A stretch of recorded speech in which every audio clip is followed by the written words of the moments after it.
so many of the Buddhas are and Bodhisattvas are shown to us in iconography as sitting on a lotus, that I think it is genius that the one Buddha who is literally dedicated to helping us meditate and practice is shown hanging upside down. Welcome back, everybody. It's Natalie here again, and this is number 12, The Hanged Man.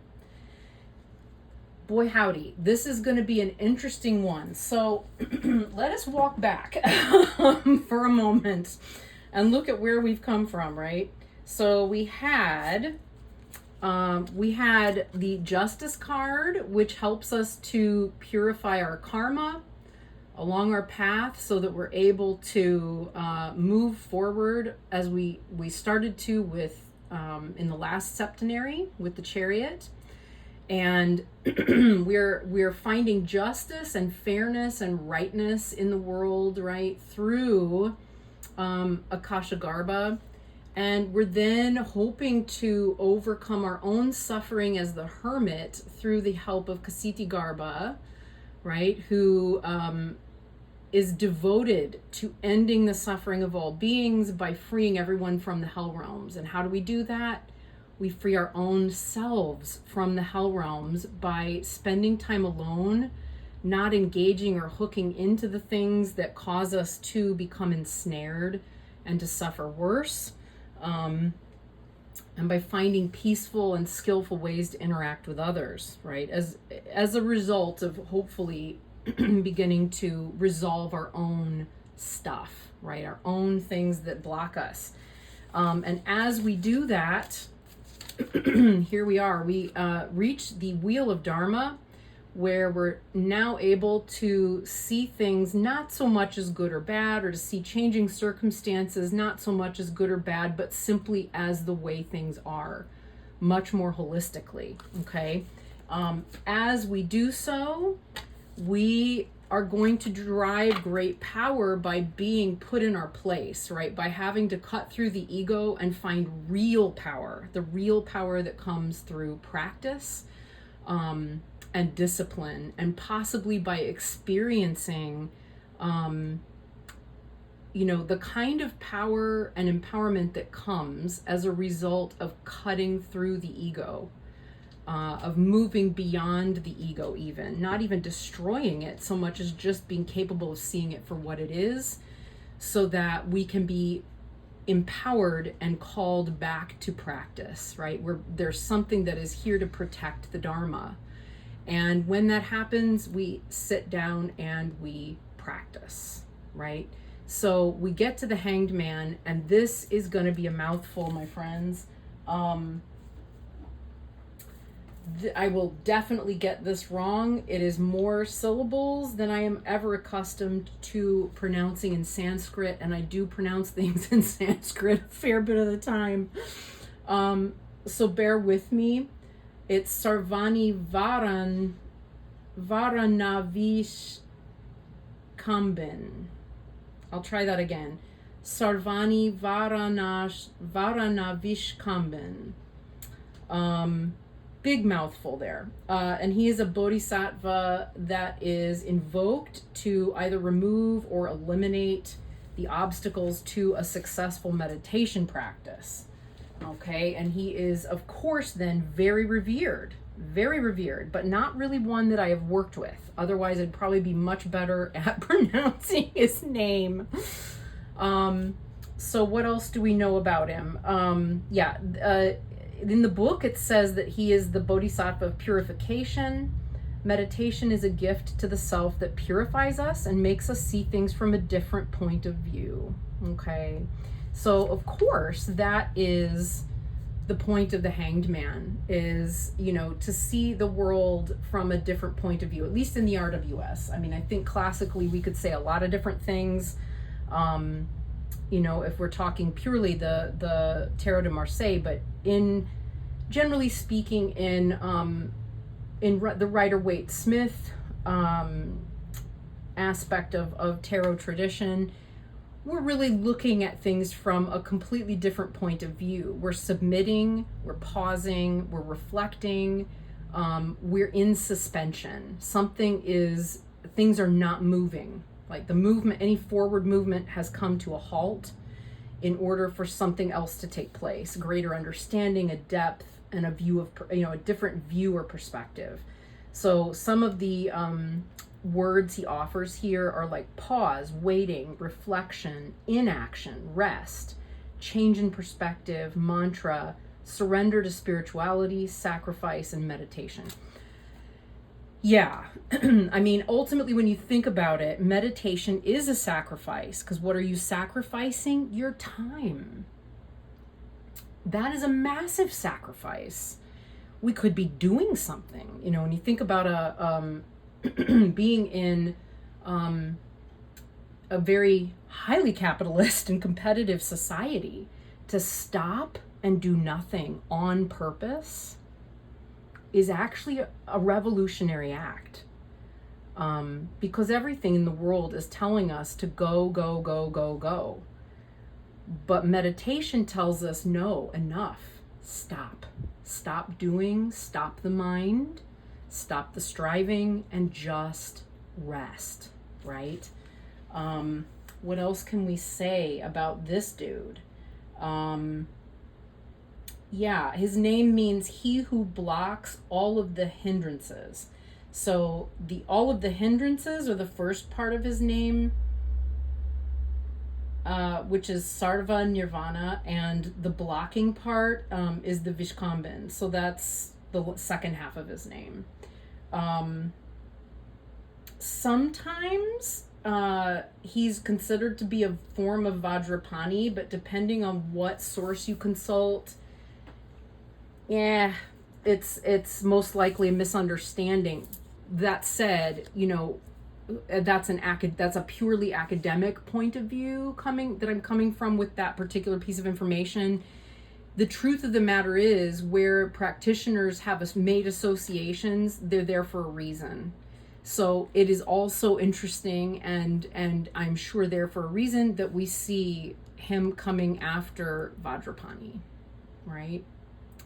So that is why this almost unnameable, I'm going to attempt it one more time because it's just so much.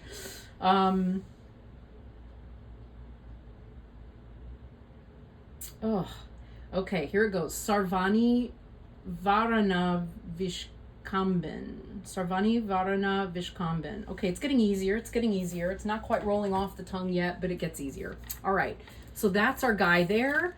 He's not normally depicted this way. He is usually depicted with the mudra. He would be crowned as a bodhisattva, and he would be holding, in Tibetan tradition, he would definitely be holding a lotus or sitting on one and holding one. So I think that's probably why we have two lotuses instead of just one, right? And the lotus is nearly always being held in the left hand, with the right hand holding a mudra. So, it's a really clever depiction of this particular bodhisattva. Beautiful. And now we get to the death card. So rather than invoking the Lord of Death, which would be a terrible thing to do, we are invoking the destroyer of the Lord of Death, okay, who, instead of allowing a physical death to take place,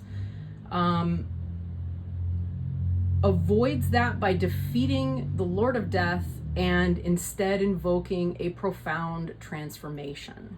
All right, so let's see what's in the book. And this is Yamantaka. All right, so what it says in the book, I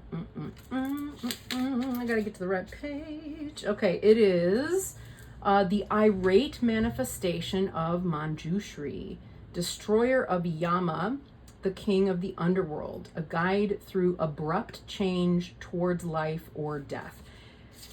Usually we invoke Yamantaka in favor of not dying. Now, why would we be resisting death as Buddhist practitioners? What would be the point of that? That confused the crap out of me initially, because I thought, well, gosh, if there's nothing to lose, and like, what are we worried about? Well, the thing is that when we lose this precious human life, right, which is utterly precious because it holds within it the possibility to realize one's true nature as being inherently a Buddha, right? So we all believe as Mahayana practitioners that everyone and everything has Buddha nature. The key is being able to realize it. So human beings are the only sort of lower realm beings that have that possibility or potential. So it makes sense, therefore, that we would want to, we would want to hold on to that possibility and continue to cultivate it throughout our lives, because death is then, the removal of that possibility. So what do we have in this card? We have a very traditional-ish depiction of Yamantaka. And there on top, we have a tiny little golden head that represents the wisdom aspect of Manjushri. Okay, and here we then also have the Trigug or Kartika knife, which is the flaying knife used by wrathful deities, especially Dakinis, to sever attachments. And the hook of compassion that pulls us away from harm and away from the things that will pull us away from the path, basically. And then underneath, he is probably holding a skull cup there, because skull cups represent the cauldron, right, of transformation. So in the same way that Western witches, varying traditions practice with a cauldron, with an iron cauldron, and that holds potential for transformative spell casting and so forth. In the Buddhist tradition, instead of the cauldron, we have the skull cup, or in medical terms, it would be the carapace. It is literally the top of the skull. So that is that. A few more notes about the Lord of Death here that I think are worth mentioning. Let's see. He's a wrathful expression of Manjushri, the Bodhisattva, and Manjushri is the Bodhisattva of wisdom. And so he also sometimes functions as a Dharmapala or a Haruka. So they're protective. They're ultimately protective. He is a protector. And is there to see us through the possibility of not having to meet with death, and instead of meeting with transformation. Let's see. I think that's about all I managed to get for Yamantaka. The Lord of Death. There are a lot of different. There are a lot of different ways that we feed the Lord of Death in practice, where, we take anything that we're purifying from the body and visualize it dripping off of us and feeding the Lord of Death so that he's full and has what he needs in order not to need to take our lives and eat us, as a concept. Very much of a chud practice or a chud perspective on things. So this again represents that, inner fight within ourselves that takes place during great transformation, where something does have to be sacrificed. Death involves or includes something dying. And in this case, we're going to hope and plan for it, as we can see with these skulls. Remember about the skulls, it's about the ego, right? We're standing on conquering the ego. The ego isn't just about being puffed up and prideful, guys. The ego is also, when you really start to identify what it is and how it functions inside of us through extensive shadow work and identifying patterns in one's life, what it reveals is startling. And there are many aspects of the ego that are not all bad. In truth, they're not all bad. If they were all bad, we wouldn't be alive. We wouldn't have so much potential to reach great things. And sometimes the ego and defending the ego can be exactly what's needed to really move to the next place on the path. And in those moments of transformation, it then becomes determined, we determine, is this an egoic aspect that is continuing to serve my growth and my movement towards becoming more awakened and more enlightened? Or is this an egoic aspect that really needs to be transformed? And a good way to know that for sure is that she says, having had to deal with this so many times, it's not easy, guys. It's not easy. But it's worth it. It's worth it. Which is, do I need this? If you're saying no, I think I can let go of it. It doesn't mean it's not ego. It just means that it's really not a death. It means that you've gotten to a place that's pretty comfortable where you recognize, I don't need this anymore. There isn't much attachment to it, and it's really not a big deal, right? Those happen. Similarly, some other things also happen that include moments where we're like, but this is who I really am. I really am this thing, and I really need this thing. And, if I don't get this thing, whatever it is. And I will say in my lifetime, not even in the far distant future, far distant past, have experienced this with things like, I really want to be a Dharma teacher. I really think I should be a Dharma teacher. That is my path. That is what I need to do. And the truth was that no, I was not ready for it yet. I really was not ready for it yet. I don't know that I still am ready for it yet. I think I'm more ready now than I was before. But it's interesting right now to note that, if someone were to say to me, no, you're not ready, I would say, that's fair. I totally get that. Let's, I don't mind. What studies would you recommend? Versus where I was, say, 10 years ago, where if I'd heard that from somebody, I would have absolutely lost my shit. Okay? So there's a big, big difference between those two. Big difference.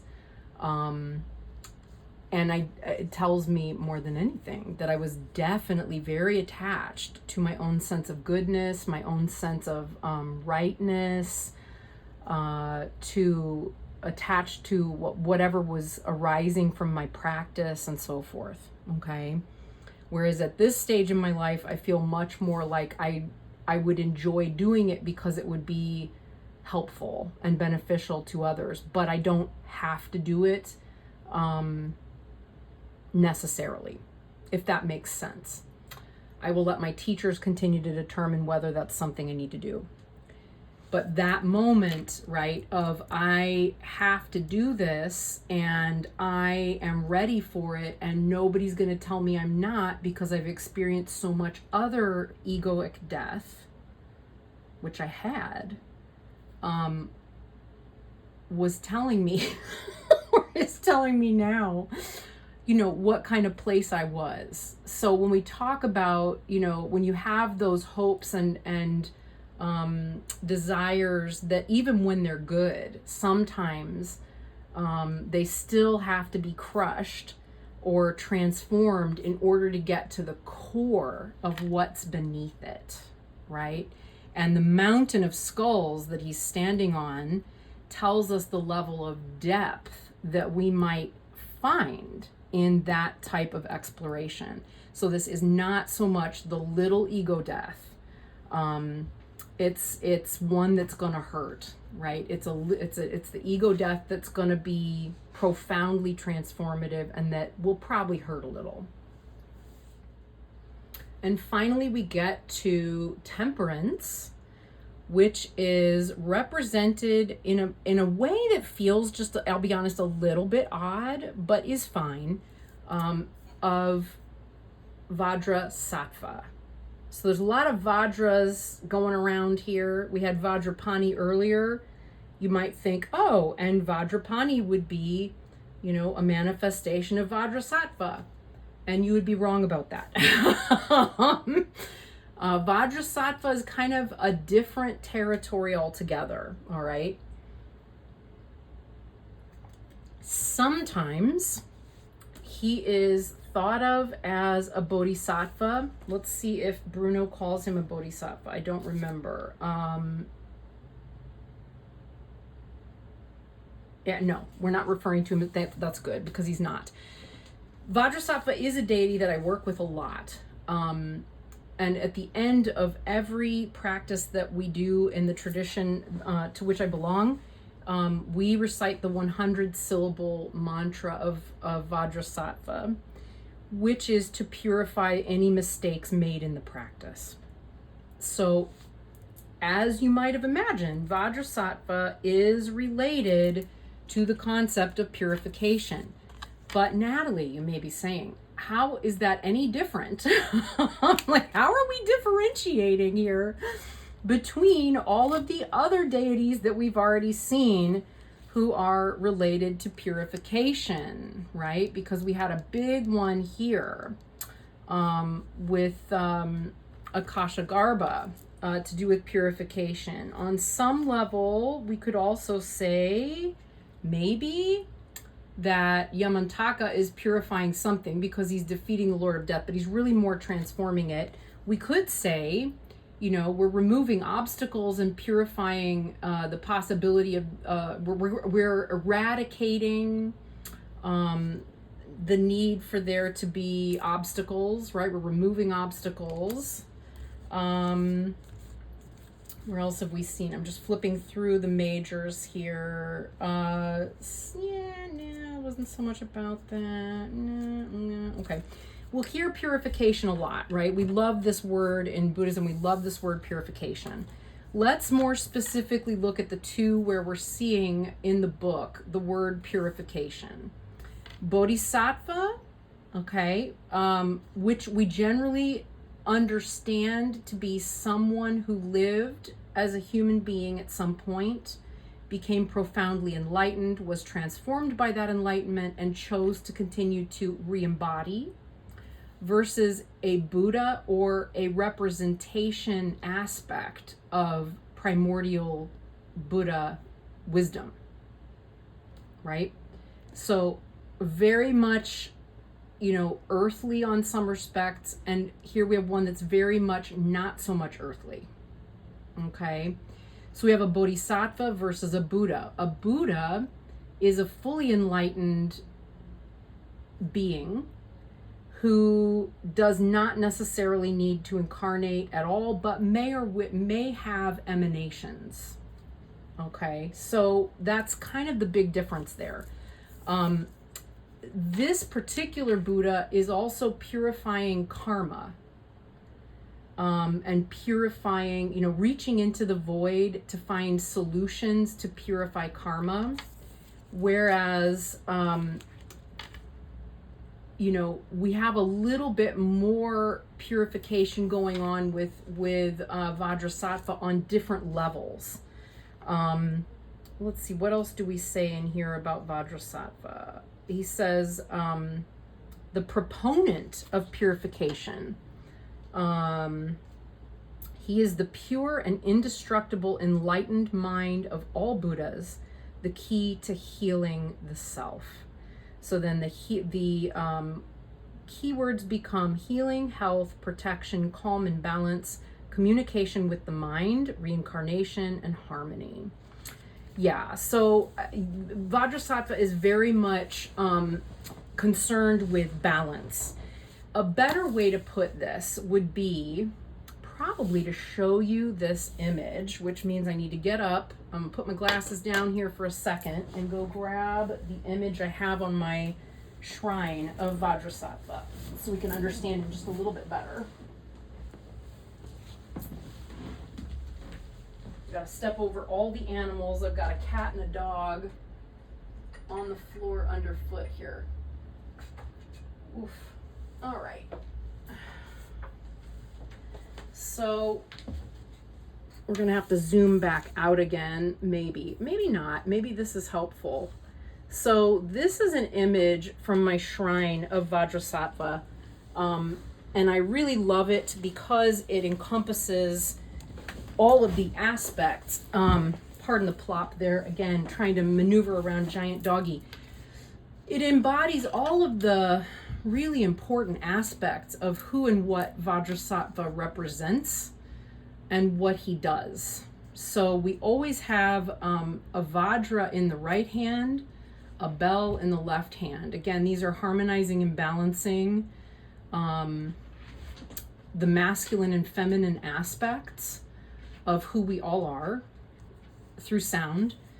And then you'll notice he's got these 3 spaces here that are filled with all kinds of stuff. So inside his heart, we have all of the deities that are peaceful and loving and compassionate, including in the middle here, Samantabhadra. Forgive the gross nails and things. I just had to replant a bunch of things this morning in the garden that got broken. But yeah, we've got all of the compassion aspects here.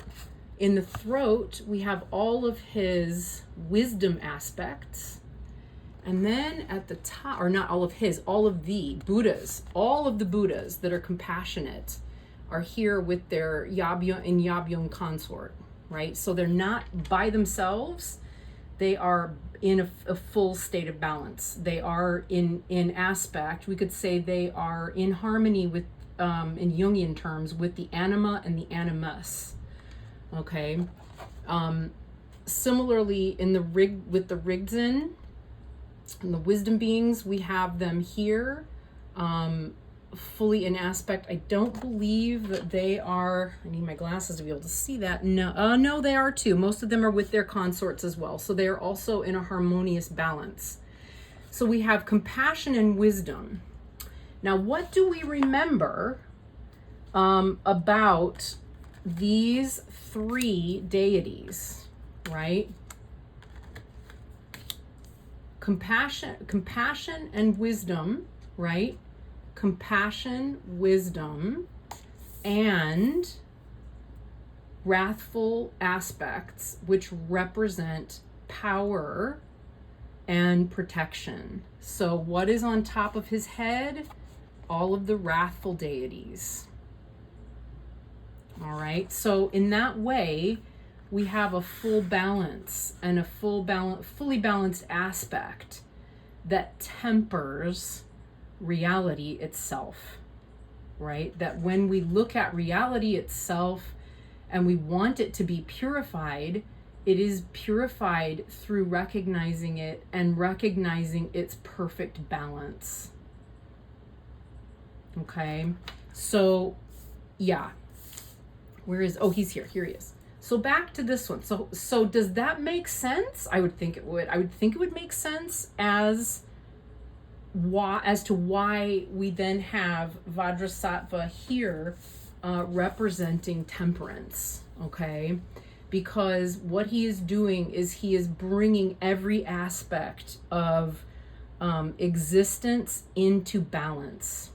And it is, he embodies within him all of that perfect harmonious balance, which is then able to purify the mind, to purify the karma, and really purifies all of existence. Okay. He is seated on a lotus. He is seated in meditation. He's got all of his silk around him. These are often called Sambhogakaya ornaments and ornamentation. They represent the light. Well, we also have the light behind him. He is representing the light realm. Okay, so the realm of pure light.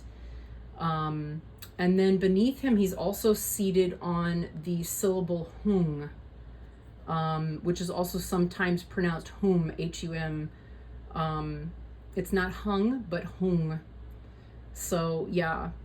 And yeah, so if you were to just say his mantra by itself, it would be Om Vajrasattva Hum. If it's just the short, if it's the 100-syllable one, it's a little longer. Just a little bit. But it does have a very purifying aspect to things. And so in the same way that one might call on Akasha Garbha for assistance, you know, you might also call on Vajrasattva. And truthfully, in the tradition I belong to, we actually don't even call on Akasha Garbha, although I'm very, very interested now in understanding him better. But we go straight to Vajrasattva. And when we do prayers for the dead, the prayers for the dead are a yoga. They're a Vajrasattva yoga called Jitro, where you embody Vajrasattva and pass along his purifying blessings and qualities to the deceased so that they may also be placed in a state of perfect balance. Yeah. And realize their nature and not have to go into any hell realms of any kind, you know, whatever those may be. That's a whole other discussion. But yes, that is temperance. And I think it does hold all of the potential for profound understanding within this one card in the same way that the actual angel does in the temperance card. So that's the end of the second septenary, folks. There we go. We've got all of that pulled together. We're starting, interestingly, with purification, and we're ending with an even bigger purification, right? So we have one type of purification, and then we graduate to a higher level of purification by the end. All right. So join us next time where we delve into the third septenary, and hopefully we can make that nice and concise as well. All right. With that said, I will see you next time. Bye.